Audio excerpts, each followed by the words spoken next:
Hello students, welcome to Max Circa channel. 9th standard Max chapter 1 set language la example 1.14 ஒரு sum பார்க்கலாம். If a is equal to அப்படின்னு சொல்லிட்டு -3 -2 1 4 அப்படினும் and b is equal to 0 1 2 4 அப்படினு ஒரு set கொடுத்திருக்காங்க. என்ன கண்டுபிடிக்க சொல்லிருக்காங்கன்னா a difference b, second one b difference a. a minus b, b minus a நம்ம கண்டுபிடிக்கணும். first one பாத்தீங்கன்னா a minus b, அதாவது a difference b அப்படினா என்னன்னா a ஓட சப்செட் எழுதியிருக்கேன், difference b ஓட சப்செட் எழுதியாச்சு. இப்போ என்ன கொடுத்திருக்காங்கன்னா a அப்படிங்கிறது என்னன்னா a difference b னா a ல இருக்கணும், b ல இருக்கக்கூடாது.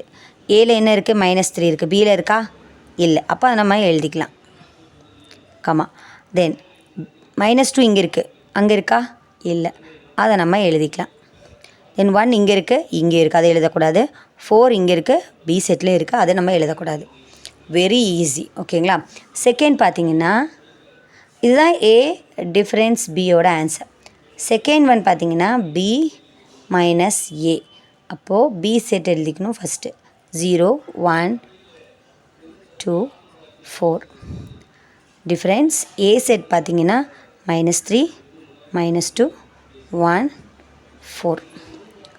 ஓகேவா, புரியுதுங்களா? ஈஸியாக இருக்கா?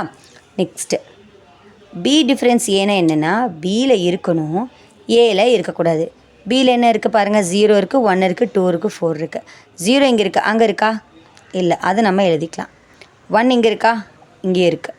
2 இங்கே இருக்குது, இங்கே இருக்கா இல்லை, இங்கே +2, அங்கே -2 தான் இருக்குது, அப்போது 2 நம்ம எழுதிக்கலாம். தென் 4 இங்கே இருக்குது, அங்கேயும் இருக்குது, அது எழுதக்கூடாது. இதுதான் b டிஃப்ரென்ஸ் ஏவோட ஆன்சர். உங்களுக்கு புரிஞ்சிருக்கும்னு நினைக்கிறேன். ஏதாவது டவுட் இருந்துச்சுன்னா கண்டிப்பாக கீழே மறக்காமல் கமெண்ட்டில் சொல்லுங்கள். நெக்ஸ்ட் நம்ம நெக்ஸ்ட் சம்மில் பார்க்கலாம்.